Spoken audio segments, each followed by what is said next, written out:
오늘은 2021년 우리 교회에서 주제 성구로 삼았던 고린도전서 4장 20절을 보겠습니다. 하나님의 나라는 말에 있지 아니하고 오직 능력에 있음이라. 아멘. 힘은 어디에서 오는가? 라는 제목입니다. 힘이 뭘까요? 사람이나 동물이 근육을 사용하여서 자기를 움직이거나 사물을 움직이게 하는 것을 힘이라고 합니다. 사람이 만든 기계에도 힘이 있습니다. 이런 것은 물리적인 힘이지요. 이 힘이라는 말은 아주 광범위하게 사용됩니다. 사람에게 있어서 돈이나 학식, 재능도 힘이 됩니다. 어떤 도움이 되는 것을 힘이라고 하고 자기의 정성이나 노력도 힘이라고 합니다. 사랑의 힘이라는 말과 같이 어떤 긍정적인 효과를 힘이라고도 합니다. 힘이 없이는 세상을 살 수 없습니다. 이 세상을 살아가는 동안 일어나는 모든 일이 힘의 작용이고 또 어려움을 극복하는 것도 힘으로 하는 것입니다. 신앙생활을 하는데도 힘이 필요합니다. 이 힘은 능력이라는 말로 대체될 수 있습니다. 교회 안에서는 이 힘을 성령의 능력이라고 말합니다. 많은 경우 이를 어떤 신비한 힘으로 오해합니다. 병을 고치는 능력, 또 죽은 자를 살리는 능력 등 기적적인 것을 능력이라고 생각합니다. 그러나 그것이 아니라 그리스도인의 진정한 능력은 경건의 능력입니다. 경건이라는 말은 일반적으로는 엄숙하다라는 의미로 사용합니다. 그러나 우리 교회에서 경건은 하나님께 헌신하여 깊은 신앙의 사람으로 서는 것을 말합니다. 그리스도인의 힘은 경건이어야 하며 이 힘은 우리를 영원한 때까지 인도하는 동력이어야 합니다. 오늘날 교회에는 힘이 있습니다. 정치적인 힘이 있습니다. 교회에 대한 좋은 인식이 전보다는 훨씬 떨어졌지만 그래도 우리나라 인구 중에 20%가 개신교인입니다. 불교는 17%, 천주교는 11%, 무종교가 50% 정도의 통계로 나와 있습니다. 3대 종교 가운데 가장 높습니다. 그렇다면 정치에 있어서 유권자의 수가 많다는 것입니다. 이것은 그만큼 정치적인 힘을 가지고 있다는 것이지요. 정치인 가운데도 기독교인이 가장 많습니다. 그리고 이 기독교가 가진 경제적인 힘 또한 무시하지 못합니다. 그러나 이것이 진정한 우리의 힘일까요? 이것은 이미 말한 바와 같이 경건의 능력이 아닙니다. 그리스도인 개인과 교회가 이런 것을 힘으로 여기면 안 됩니다. 진정한 힘의 원천은 하나님이십니다. 하나님은 천지를 창조하신 하나님이십니다. 하나님에게서 모든 힘이 나옵니다. 세상에 있는 어떤 힘이 하나님보다 강할 수 있을까요? 역사상 교회가 하나님이 아닌 세상의 정치적인 힘과 경제적인 힘을 힘으로 여길 때마다 꼭 망했습니다.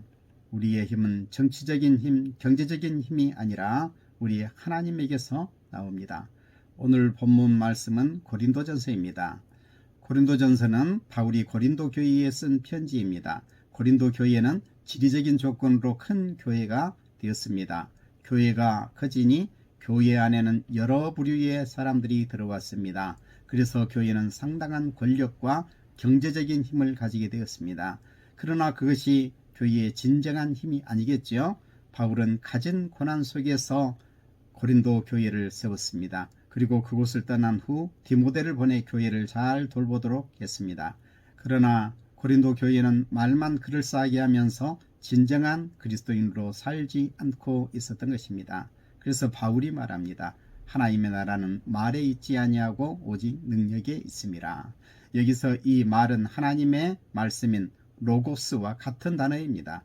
하나님의 말씀에 대한 부정이 아니라 교회 안에서 말만 그럴듯하게 하는 것이 아니라 실제로 그렇게 살아야 한다는 뜻입니다. 하나님의 나라는 말씀으로 시작합니다. 그러나 그것이 이론과 설교로 그쳐서는 안 됩니다. 이 말씀이 우리의 삶 속에서 실현되어야 합니다. 하나님의 말씀이 그리스도인의 마음 밑바탕에 깔려져 있어야 합니다. 또 우리가 구원받았다는 사실이 우리에게 힘을 줍니다. 그냥 예수 믿는다는 것이 아니라 예수 그리스도를 만난 사실이 있어야 합니다.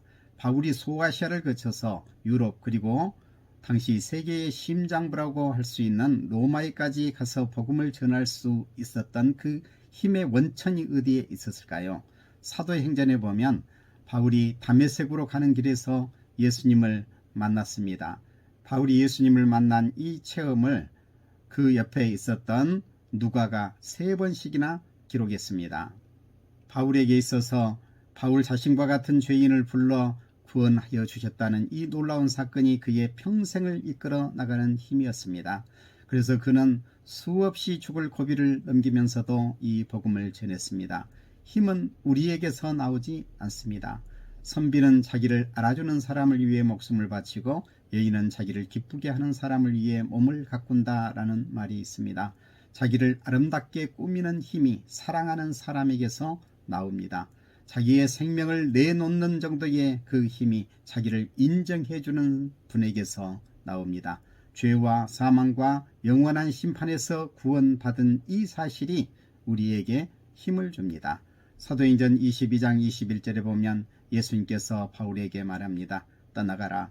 내가 너를 멀리 이방인에게로 보내리라고 하셨습니다. 갈라디아서 2장 9절에 보면 그는 이방인에게 복음을 전하는 것이 자기의 사명임을 깨달아 이방인에게 복음을 전했습니다. 우리를 불러 구원하신 주님이 우리에게 맡기신 사명이 우리에게 힘을 줍니다. 주님이 맡기신 일이 아니라 자기의 마음대로 한 일이라면 언제든지 쉽게 포기할 수 있습니다. 그리고 작은 고난에 쉽게 넘어질 수 있습니다. 그러나 우리 주님이 우리에게 맡기신 사명이기 때문에 우리는 절대 포기할 수 없습니다. 이 사명이 바로 우리에게 힘을 줍니다. 사도행전 1장 8절에 보면 오직 성령이 너희에게 임하시면 너희가 권능을 받고 예루살렘과 온 유대와 사마리아와 땅끝까지 이르러 내 증인이 되리라 하시니라고 했습니다. 여기서 이 권능이 바로 힘입니다. 성령이 어떤 신비한 능력을 주는 것이 아니라 복음을 전할 능력을 주신다는 말입니다. 어떤 고난도 이길 힘을 주십니다. 하나님 앞에 경건한 백성으로 살 수 있는 능력을 주십니다. 주님은 우리에게 이 지상 명령, 최고의 명령을 주셨습니다. 이것이 우리를 움직이는 힘입니다. 마지막으로 힘은 소망에서 옵니다. 소망장이라고 부르는 로마서 8장에 보면 고난을 이기는 능력이 이 소망에서 나온다고 말합니다. 우리는 하나님의 자녀로 하나님의 모든 것을 상속받을 자들입니다. 그런데 이것은 우리의 눈에 보이지는 않습니다. 눈에 보이는 소망이라면 누구든지 가질 수 있겠죠. 그러나 그것을 소망이라고 하지 않습니다. 소망은 눈에 보이지 않습니다. 가능하지 않게 보입니다. 가능하지 않기 때문에 소망하는 것입니다. 그리고 이 불가능한 것은 결국 이루어집니다. 이것이 우리에게 힘을 줍니다. 현실이 아무리 힘들고 어려워도 이를 극복해 나갈 수 있는 힘은 소망에서 나옵니다. 우리의 힘이 어디에서 나온다고 했습니까? 우리의 힘은 주님에게서 나옵니다. 이 세상을 창조하신 창조주 하나님이 우리의 힘의 원천입니다. 또한 우리의 구원자이신 주님이 우리에게 힘을 주십니다. 주님의 말씀이 우리에게 힘을 줍니다. 주님의 말씀을 들을 때에 우리는 힘을 얻습니다. 그러나 구원받지 못한 사람들에게는 이 말씀이 아무런 상관이 없습니다. 우리는 믿어 구원받은 백성입니다. 그러므로 주님의 말씀이 우리의 힘입니다. 주님은 우리에게 또한 사명을 맡기셨습니다. 우리가 맡은 이 사명이 우리의 힘입니다. 주님이 맡기셨으니 주님이 이루게 하실 것입니다. 그래서 우리는 소망을 가집니다. 영원한 나라를 바라봅니다. 우리는 이 소망으로 이 세상을 이깁니다. 이것이 바로 우리의 힘입니다. 소망이 우리의 힘입니다. 이 말씀을 잘 기억하면서 참으로 우리는 능력 있는 그리스도인으로 이 세상을 살 수 있기를 바랍니다. 기도합니다. 우리의 힘, 우리의 능력이신 아버지 하나님 감사합니다. 말씀을 통해 진정한 힘이 무엇인지 우리에게 알게 하여 주시니 감사합니다. 우리의 힘은 돈과 세속적 권력이 아님을 분명히 믿습니다. 우리 주님이 우리의 힘입니다. 우리 주님의 말씀이 우리의 힘입니다. 또한 우리에게 주신 이 구원으로 우리는 힘 있는 자가 되었음을 믿습니다. 우리 하나님께서 우리를 사랑하심으로 우리에게 맡기신 이 사명이 우리에게 힘을 줄 줄을 믿습니다. 또한 우리가 가진 소망이 우리의 힘입니다. 이러한 진정한 힘을 가지고 이 세상을 이기게 하여 주시고 영원한 하나님의 나라를 이루며 살게 하여 주옵소서. 예수님의 이름으로 기도드리옵나이다. 아멘.